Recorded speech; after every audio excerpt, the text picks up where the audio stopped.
the killer instinct too. Braum is also quite good in the team fights. Breaking projectiles, you can get in front of Varus. The crowd, again booing the Karma pick. And this talking. Cloud9, eternally the memers. Yeah. They put the Karma up just to tilt the crowd, switch it over to the Kled. I mean, I was going to give them the benefit of the doubt, but if you lock in Karma top when you just went Sejuani and you have the ability to go for this aggressive 2v2, you would be trolling. Definitely will be a top triangle Sejuani this time around. Both solo laners are the ideal partners for this champion. Permafrost will stack up so quickly. Now this is really interesting to me. You know, I am expecting this Vladimir to actually go to Jensen, but that being said, Kled is an incredibly strong matchup into the Vladimir. I am not sure if Niski has prepared his Kled, if he would be comfortable to actually play it, or if they would be comfortable to lane swap around and have the Kled actually kind of chasing the Vladimir around the map. Because that matchup is very, very good. It's one of the best early game matchups for Kled. Yeah, both Aatrox and Vladimir, healing-based champions. Very hard to deal with, especially with the new added grievous wounds to the bear trap on a rope for Kled. And the tether actually goes through the pool for Vladimir, which is one of the most difficult parts. So you have to actually pre-pool the tether every time, or you will so heavily lose these trades.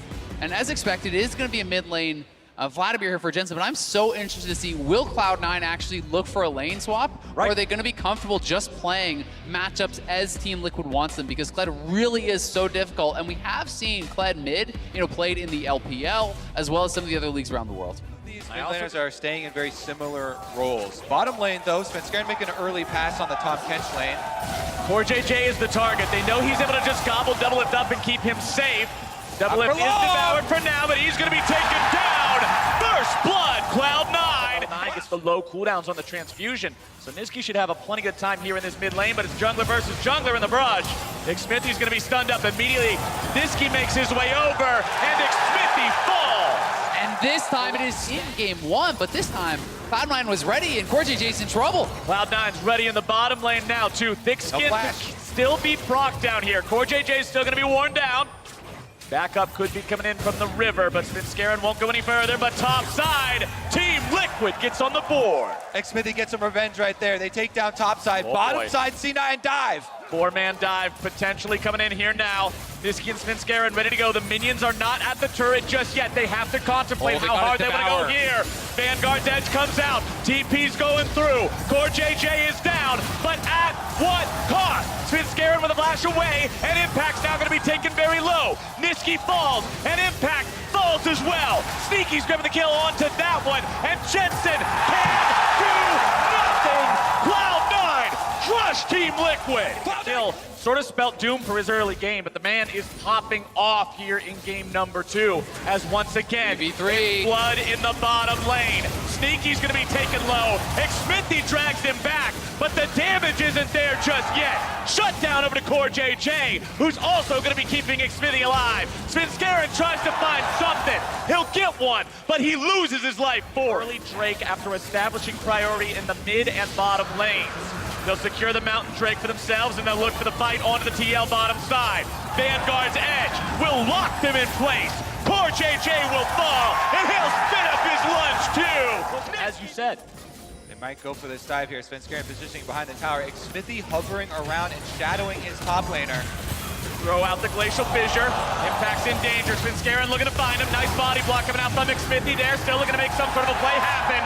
Pole's going to make it a 1-for-1. And Cloud9 is behind enemy lines. Jensen's able to make some moves onto both bottom lane members. The pop onto Sneaky. And Xmithie's in retreat from Licorice.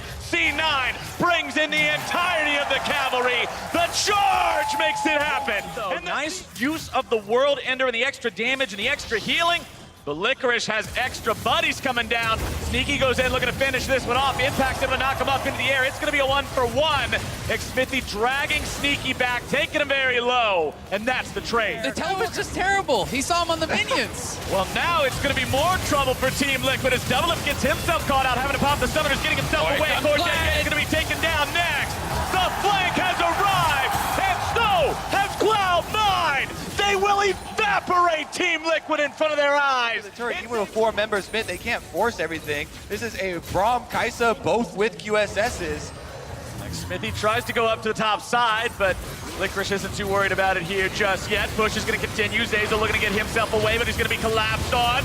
Stopwatch will buy the time, and TeamLiquid looking to start the fight. Health bar's going to be taken low. Sneaky's going on a killing spree, as Smithy's also about to die. The damage continues ticking, but Licorice has to get himself back over the wall. Core JJ and Devils will continue the chase, and Piercing Arrow finds his heart. TeamLiquid a much needed Niski down to 10% means it's time to get out. Core JJ is taken low. Jensen's going to be kept alive by transfusion.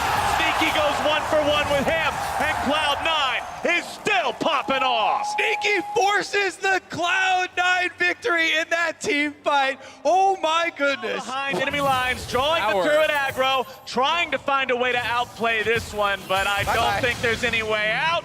And Smithy gets him with the chainsaw. Available, even with Niski getting jumped back. We return to live and they got a pick. The violence continues as Licorice could be in a bad spot, but Sneaky comes over the wall and Cloud9 brings in the backup. Dragon's gonna be taken by Doublelift, but the fight still rages.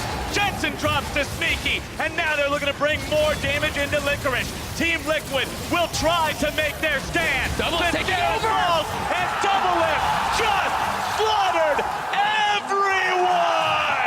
To find the pick on the TeamLiquid, but Zazel actually gets stunned up first. Smithy there on the front line. Glacial Fissure going to be interrupting this one. Zazel taken low, but not low enough. Cloud9 have got themselves the Baron, and now the charge will sound. The fight's going to be breaking out. Into the back line goes the Vladimir, but Jensen's going to be popped immediately. Impact now going to be soaking the damage. Smithy also going to be taken very low. And Cloud9 brings the storm to TeamLiquid.